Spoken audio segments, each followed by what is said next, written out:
Welcome to the Ultimate Sports Podcast. Today's Monday, June 3rd, 2019.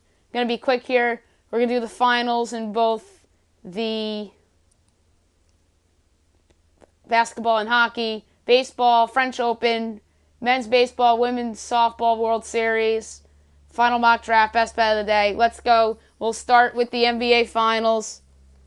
We will go over the results and look ahead a little bit to Wednesday. Warriors over the Raptors by a score of 109-104. Danny Green hit a big three-pointer, make it a 2-point game. And then Andre Iguodala hits a dagger three-pointer to seal the win for Golden State, even up this thing at 1 apiece. Klay Thompson had 25 points for the Warriors. Stephen Curry had 23. DeMarcus Cousins had 11 and 10 with 6 assists. Draymond Green, 17 points, 10 boards, 9 assists. The bench didn't do anything, so they won without the bench doing anything. Kawhi Leonard had 34 points and 14 boards. Pascal Siakam had 12 points, so he had a regression from Game 1. Kyle Lowry had 13. Off the bench, Fred VanVleet had 17. And the difference in this game had to have been, the regression of Siakam from Game 1 to Game 2. And Lowry to some extent as well. And then the factor for Golden State was the Iguodala big shot. And the bench, even though it didn't do anything, it made some shots at big moments in the game. And Klay Thompson has a little bit of an ankle problem. He should be ready to go for Game 3 in Oracle Arena on Wednesday night. And then Kevin Durant's not cleared to practice yet. And so we'll follow these storylines as we head closer to Wednesday. Now we'll do the Stanley Cup Final. Bruins over the Blues 7-2 as they take a 2-1 series lead. Boston was just the dominant team in this game from start to finish. Patrice Bergeron's 9th on a power play, 1-0 Bruins. Charlie Coyle's 8th of the postseason, 2-0. Sean Curley's 4th, 3-0. Second period, David Pasternak's 8th of the postseason on the power play, 41 seconds into the period, 4-0. Ivan Babrashev's 3rd of the postseason made it 4-1. Torrey Krug's 2nd of the postseason on the power play made it 5-1. Third period, Colton Parayko, 2nd of the postseason on the power play, 5-2. Noel Arciardi, 2nd of the postseason, made it 6-2. Marcus Strance's 4th of the postseason on the power play made it 7-2. That was your final. Tonight is the big Game 4, 8 o'clock, NBC, Doc Emrick, Eddie Olczyk, Pierre McGuire on the call. This is a must-win for the St. Louis Blues, or else this is over in 5. That's all I gotta say. If they win this game, I still think they'll win in 6. But if they don't win tonight, it's over, and I think Boston closes them out on Thursday night. So, give me the Blues. I think they'll be desperate. Jordan Binghamton will bounce back. That was his worst game of the postseason. He got pulled for Jake Allen. That won't happen again. I'm going to say it's a 3-1 Blues win. Their defense will play well. Rask will regress a little bit, and I think that the Blues, behind their home crowd, will come through and get the big victory. Baseball. We're just going to go over scores and look ahead a little bit to tonight's baseball games. Giants over the Orioles 8-1. Twins over the Rays 9-7. Nats over the Reds 4-1. Braves over the Tigers 7-4. Brewers over the Pirates 4-2. White Sox over the Indians 2-0. Cards over the Cubs 2-1. Rangers over the Royals 5-1. Rocks over the Blue Jays 5-1. Dodgers over the Phillies 8-0. Astros over the Athletics 6-4 in 12 innings. Diamondbacks over the Mets 7-1. Angels over the Mariners 13-3. Marlins over the Padres 9-3. Red Sox over the Yankees 8-5. All right. So tonight, actually underway right now, Angels Cubs. Cubs up 1-0 in the bottom of the 6th. Then 9:40 tonight, the Dodgers and the Diamondbacks. 10 o'clock, Phillies Padres, and on ESPN, the Astros and the Mariners. On the mound in this game, you have Corbin Martin and Wade LeBlanc. This is going to be a high-scoring game with two pitchers that really haven't pitched that well. Martin's had some moments. LeBlanc's just been bad this year. I think the Astros win a high-scoring affair, maybe like a 10-7 type of game. I think Edwin Encarnacion and Mitch Haniger will keep the Mariners in this one. Ryan Haley, too. So give me the Astros with a 10-7 victory. Other pitching matchups in the games that still have to get underway. Walker Buehler and Robbie Ray at Dodgers, Diamondbacks, and then Phil's Padres. By the way, the Bryce Harper, Manny Machado Bowl. Aaron Nola against Eric Lauer. Now we'll move on to women's tennis. Yes, we'll start with the women's. We'll go over the weekend's matches, and then we'll pick tomorrow's matches. We're going to start with Friday, which began round 3. 31-seeded Petra Martic upset 2-seeded Karolina Pliskova in 2 sets. Marketa Vondrousova upset 28-seeded Carla Suarez Navarro in 2 sets. Anastasia Sevastova defeated Elise Mertens in 3 sets. Lesia Sarenko defeated Alexandra Krunic in 3 sets. Madison Keys defeated Priscilla Hone in 3 sets.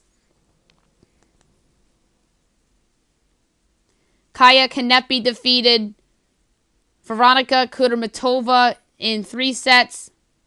19-seeded Gabriela Muguruza defeated 9-seeded Alina Svitolina in 2 sets. 7-seeded Solane Stevens defeated Polanka Hercog in 3 sets.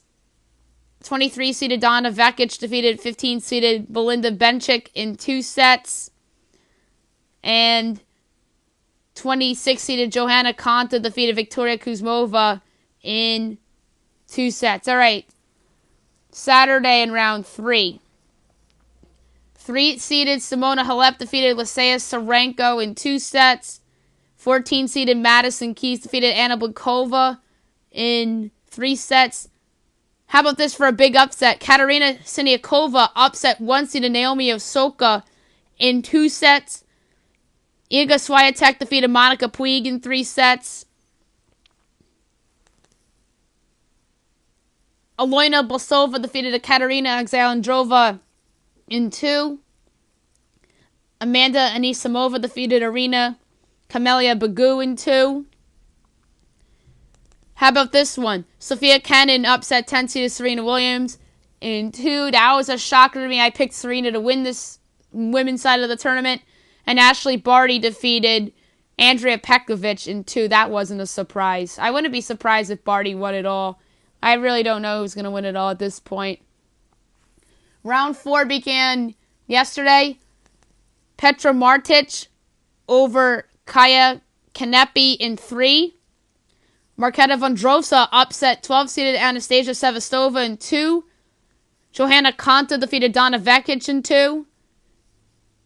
7-seeded Solane Stevens defeated Gabriela Muguruza in 2. Muguruza was your 19-seeded. And today's results: 8-seeded Ashley Barty over Sophia Kenin in 3. 14-seeded Madison Keys over Katerina Siniakova in 2. 3-seeded Simona Halep against Iga Swiatek. Halep won in 2. And Amanda Anisimova over Alona Bosova in 3. We have 2 quarterfinal matches tomorrow. 8 o'clock Eastern, you got 7-seeded Solane Stevens against 26-seeded Johanna Konta. I'm going to take Solane Stevens here. And you have 31-seeded Petra Martic against your Cinderella Marketa Vondrousova. I think Vondrousova is on some run, and I think she'll upset Martic and move on. We'll pick Wednesday's matches tomorrow. Now we're going to go to the men's side of things and go over results from round 3 and round 4. We'll pick Tuesday's round 5 matches. 7-seeded Kei Nishioka defeated 31-seeded Laszlo Djere in 5. Benoit Paire defeated Pablo Carreño Busta in 4. How about this one for a bit of an upset? Martin Klizan over 22-seeded Lucas Poulet in 5. 3-seeded Roger Federer over Casper Ruud in 3. Leonardo Mayer over Nicolas Mahut in 4. 1. Ignacio Londero over Corentin Moutet in 5. And 2-seeded Rafael Nadal over David Goffin in 4. Saturday's round 3 results. 9th-seeded Fabio Fognini over Roberto Bautista Agut in 4. 5-seeded Alexander Zverev over 30-seeded Dusan Lajovic in 5. How about this for an upset? Jan-Lennard Struff over 13-seeded Borna Coric in 5. 6-seeded Stefano Tsitsipas over Filip Krajinovic in 4. 24-seeded Stan Wawrinka over Grigor Dimitrov in 3. 1-seeded Novak Djokovic over Salvador Caruso in 3. 4-seeded Dominic Thiem over Pablo Cuevas in 4. 14-seeded Gael Monfils over Antoine Hoang in 3. 8-seeded Juan Del Porto over Jordan Thompson in 3. And last but not least, 10th-seeded Karen Khachanov over Martine Klizan in 3. Round 4, which began yesterday for the men's. You had 3-seeded Roger Federer defeats Leonardo Mayer in 3. 24-seeded Stan Wawrinka upset 6-seeded Stefano Tsitsipas in 5. 2-seeded Rafael Nadal over Juan Ignacio Londero in 3. And then today's results. 1-seeded Novak Djokovic over Jan-Lennard Struff in 3. 7-seeded Kei Nishioka over Benoit Paire in 5. 4-seeded Dominic Thiem over 14-seeded Gael Monfils in 3. 5-seeded Alexander Zverev over 9-seeded Fabio Fognini in 4. And last but not least, 10-seeded Karen Khachanov over Juan Martín del Porto, your 8-seed, in 4. Tomorrow in the quarterfinals at 8 o'clock Eastern, you have 24-seeded Stan Wawrinka against 3-seeded Roger Federer. I'm taking Federer there. At 10 o'clock Eastern, you have 7-seeded Kei Nishioka and 2-seeded Rafael Nadal. We'll go with Nadal there. So a couple big-name favorites going tomorrow morning in men's tennis. Now we're going to switch to women's softball. Go over the results from the weekend. UCLA over Arizona 6-2 in double elimination. Oklahoma over Oklahoma State 6-1 in double elimination. Saturday, you have elimination games. Washington over Minnesota 5-3. Alabama over Florida 15-3. Washington over Oklahoma State 1-0. And Alabama over Arizona 2-0. Then yesterday you had the semifinals games. You had UCLA over Washington on a walk-off homer to go to the big dance, or to the final, I should say. Alabama over Oklahoma 1-0. Then in the rematch, Oklahoma over Alabama 7-3 to advance to take on UCLA in the Women's World Series. 7:30 ESPN. Adam Amin on the call. I think Jessica Mendoza is involved as well. 7:30 ESPN. Game 1's tonight. Game 2 is tomorrow. And Game 3, if necessary, is Wednesday. I think Oklahoma sweeps the series. I just think that they've been the best team in women's softball all year long. And this is just a special season they have going on. So I think they sweep this, and they win tonight, and they win tomorrow. All due respect to UCLA, who also had a fine season. Men's baseball, I'm going to do the same thing. I'm going to go over all the results up to this point and pick the games tonight from 7 o'clock on, which are all elimination games. So Friday results first. Auburn over Coastal Carolina 17-6. That's the Atlanta Regional. Campbell over NC State 5-4. Greenville Regional. Athens Regional, Florida State over Florida Atlantic 13-7. Baton Rouge Regional, Southern Miss over Arizona State 15-3. Oklahoma City Regional, Nebraska over UConn 8-5. Nashville Regional, Indiana State over McNeese State 6-5.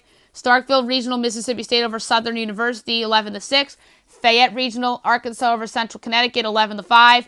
Chapel Hill Regional, North Carolina over UNC Wilmington 7-6. Louisville Regional, Indiana drops to Illinois State 8-7.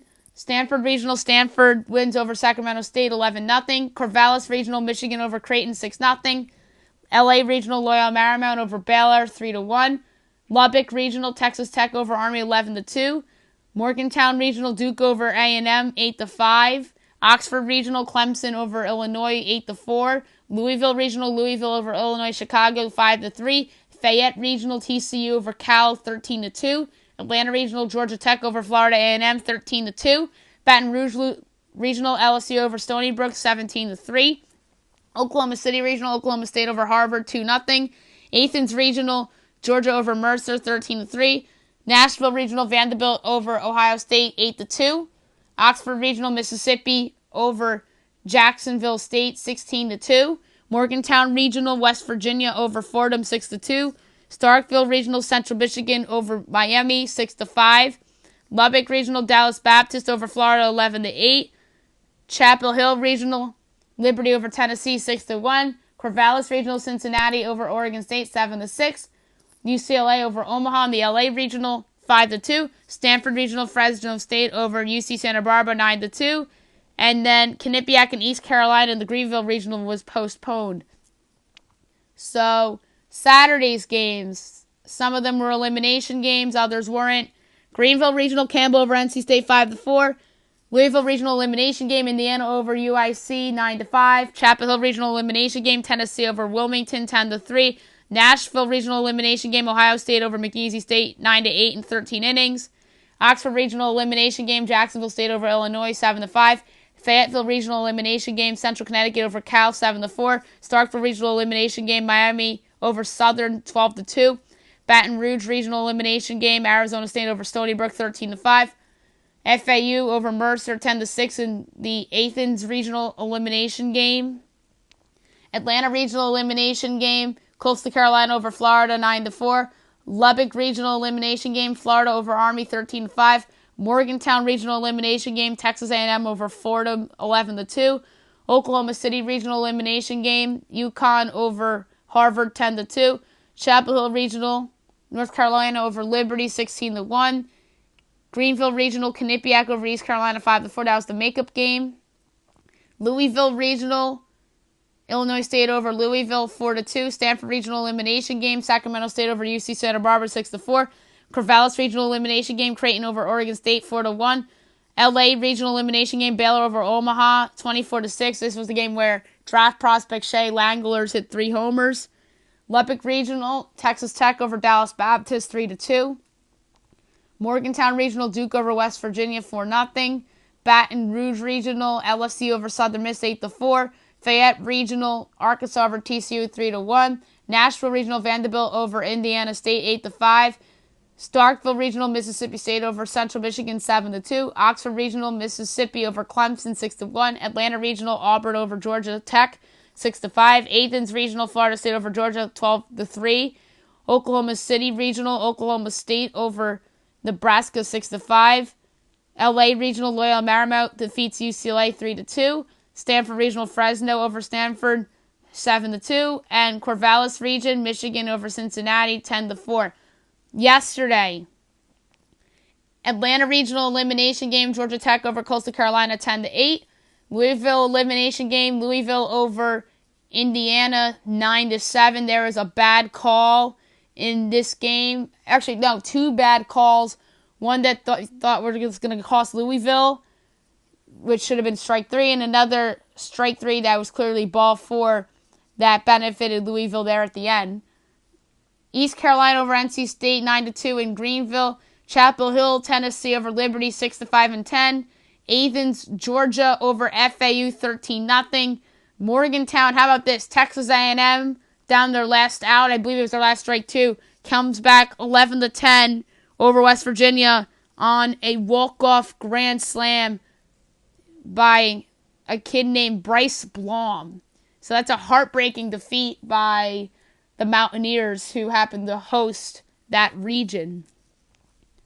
UConn over Nebraska 16-1 in Oklahoma City. Lubbock, Dallas over Florida 9-8. I should say Dallas Baptist.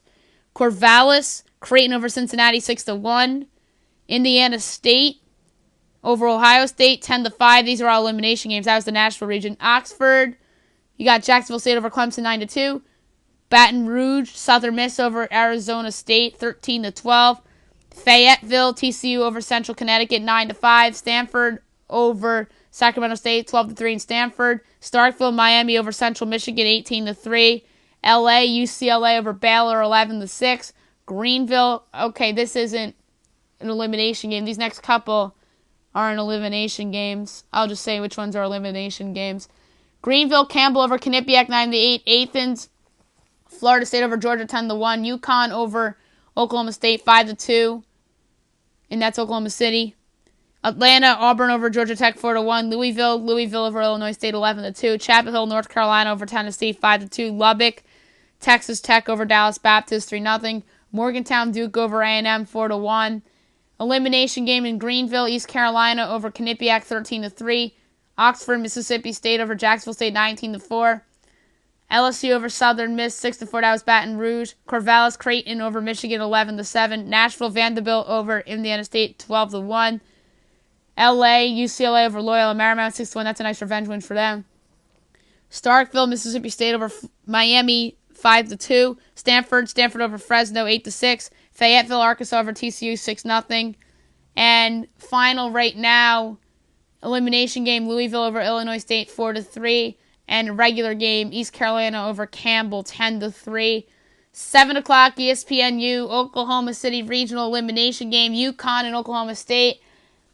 Home field advantage for the Cowboys. I like them there. That game's on ESPNU. Corvallis elimination game, Creighton and Michigan. I think that Creighton has a chance, but I'm going to take Michigan. I just think they have more talent.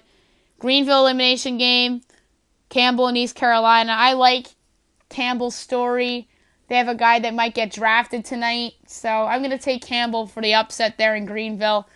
Loyola Marymount and UCLA again, 10 o'clock on ESPN2. I think UCLA takes the rubber match there. They're just the better team. And then Stanford regional elimination game, Stanford against Fresno State. Both these teams are pretty good, but I like Stanford here to move on and advance. And now I'm going to do my final mock draft, as the draft will be underway in less than 1 hour on the MLB network. It should be interesting. There's a lot of random rumors flying in right now, and there usually is every year in terms of the draft, and weird rumors and teams passing on certain players and whatnot. So, without further ado, here we go. Number 1, Baltimore Orioles, Adley Rutschman, catcher, Oregon State. Rutschman has been the heavy favorite to go number 1 for a while now. He would immediately become the Orioles catcher of the future, and he could go to the big leagues faster than a lot of folks think due to his switch hitting ability, and he provides a lot of power. 2, Kansas City Royals, Bobby Witt Jr., shortstop, Colleyville Heritage High School, Texas.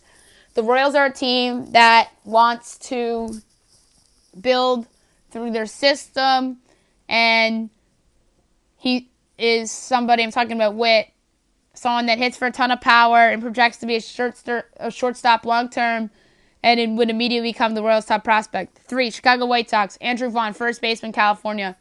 The White Sox have options here. They decided to go with the highly touted first baseman in Vaughn. He's arguably the best all-around hitter in the draft, and he would be a fine long-term replacement for Jose Abreu if they choose to move on for him. 4, Miami Marlins, J.J. Bleday, outfielder, Vanderbilt. The Marlins are a team that lacks college position players in their system. Bleday is somebody that scouts thought had some power to go at his bat. He just played in college. The front office apparently loves Bleday, although the shortstop C.J. Abrams can't be ruled out here either. 5, Detroit Tigers, Riley Green, outfielder, Haggerty High School, Florida. Green is the best high school hitter in this draft, and the Tigers snag him here. They could go with a college hitter here, but they settle on Green, who is below average defensively, and he can end up a DH. 6, San Diego Padres, C.J. Abrams, shortstop, Blessed Trinity High School, California. The Padres are getting a steal here with Abrams falling to them at 6, and he's somebody I slotted to the 3 spot to the White Sox a couple weeks ago. He's one of the best hitters and athletes in this draft. If it doesn't work out for him as a middle infielder, then he could work out in center field. 7, Cincinnati Reds, Nick Lodolo, lefty, TCU. The Reds have a farm system that's loaded with hitters and high school pitchers, but it lacks collegiate arms. Lodolo is the first pitcher taken off the board as he's the best pitcher in the draft, and he's somebody that has a couple good pitches. 8, Texas Rangers, Brett Beatty, third baseman, Lake Travis High School, Texas. This selection would be a reach for me. Beatty is somebody with tremendous upside and somebody that could potentially go this high. Some scouts believe that this is the best high school hitter and not Riley Green, as he's also shown for hitting in power for an average standpoint too. There are teams that won't touch him in the first round because of his age, while others don't think he'll last 20, and in this case, 10 picks. 9 Atlanta Braves, a compensation pick. Jackson Rutledge, righty, San Jacinto High School, Texas. The Braves have some options here, and they opt to take the high school pitcher. Rutledge has shown high velocity and is an analytics darling, and that's something the Braves would like. 10 San Francisco Giants, Hunter Bishop, outfielder, Arizona State. The Rangers and Braves passed on Bishop, and it gives the Giants an opportunity here to snag him. Bishop is somebody whose stock has risen from the start of the season to put him in this spot. 11, Toronto Blue Jays. Alek Manoah, righty, West Virginia. The Jays are a team that needs more pitching as they have some young, great hitters. Manoah is the best college righty pitcher in this draft, and he's somebody that has improved his walk rate from last year to this year. 12, New York Mets. Zach Thompson, lefty, Kentucky. Many folks are linking Thompson to the Mets, and it would be a solid draft choice here. If it weren't for injury concerns, he'd go in the top 10 of this draft, but he has put together a great season. 13, Minnesota Twins. Shea Langoliers, catcher, Baylor. If it weren't for Adley Rutschman, Langoliers would have been the best catcher in this draft. He doesn't have Rutschman's offensive upside, but he's one of the best defensive catchers of the last decade and is hitting better this spring despite a broken hamate that sidelined him for 3 weeks. 14, Philadelphia Phillies. Bryson Stott, shortstop, UNLV. The Phillies land themselves a steal here as they take the highly touted shortstop in Stott. He's the best college infielder in this draft class, and he projects to be an impact hitter with enough defense to stick it short. 15, Los Angeles Angels. Matthew Allen, righty, Seminole High School, Florida. The Angels have drafted a lot of position players in the first round these past few seasons, but this time around they take a high school arm in Allen. Scouts love his curveball and fastball, but if he falls far, he may be heading to college rather than the pros. 16, Arizona Diamondbacks. Corbin Carroll, outfielder, Lakewood High School, California. The Diamondbacks have options here with this selection as they can opt for a high school arm here. Carroll is somebody that can rake and make great contact with a nice lefty swing and has a ton of speed that works on offense and defense. 17, Washington Nationals. Josh Jung, third baseman, Texas Tech. Jung is somebody that was thought out to be a top 10 or even top 5 pick prior to the season. He's having a down year, but is still producing solid numbers, and he's worth a first-round choice due to his past success.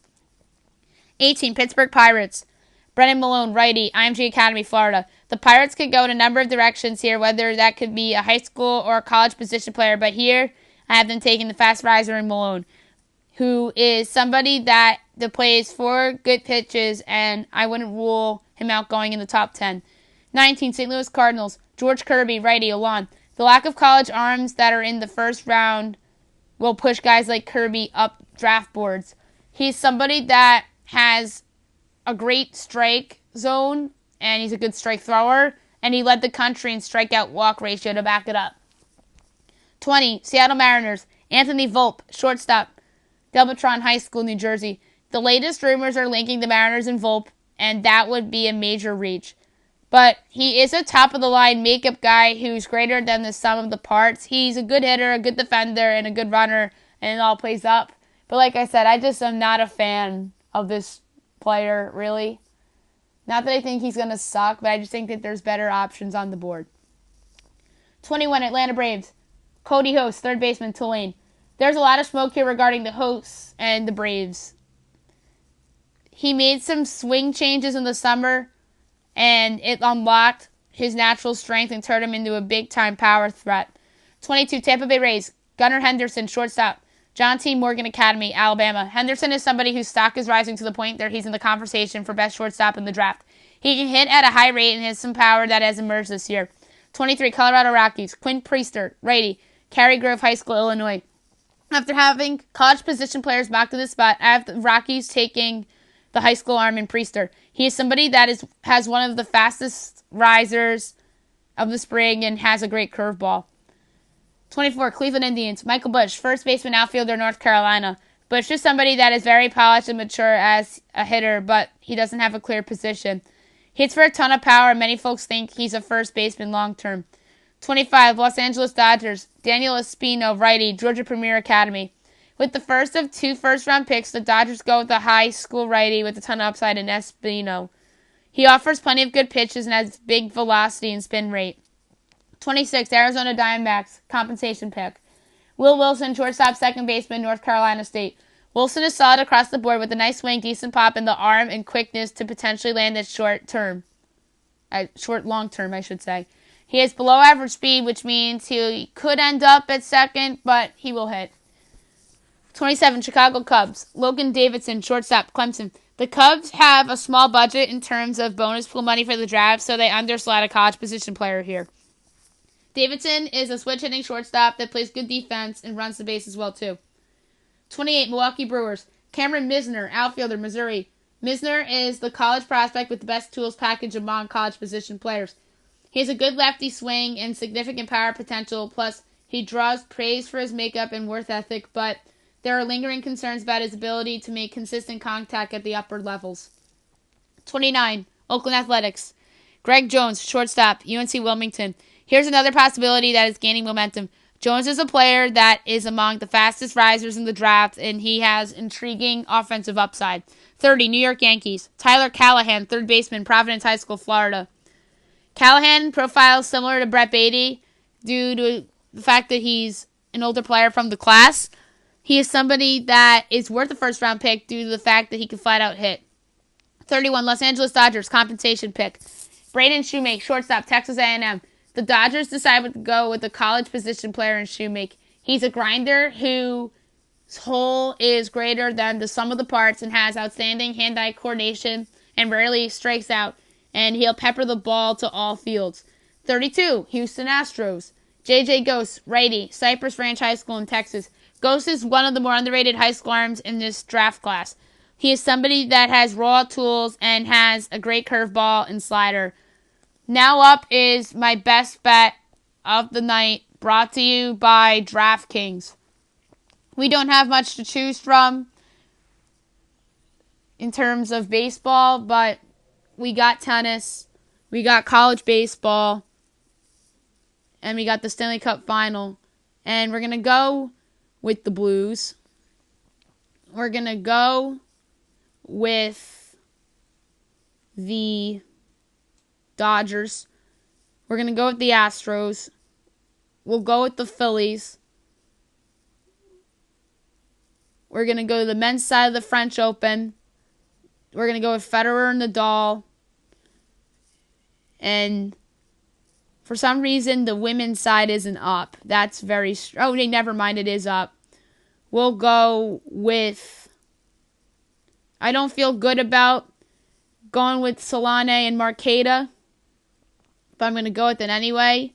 And I picked Marketa, and Marketa's favored, by the way, too. We're going to wager, a random number. We're going to go at 24 cents, $32.91 odds, payout $8.14. That's it for today. I'll be back tomorrow recapping everything from the draft, the Stanley Cup final, any NBA news that breaks, French Open for both the men's and the women's, baseball for men's in college, and then the softball World Series as well. And I hope you guys have a great day, everybody.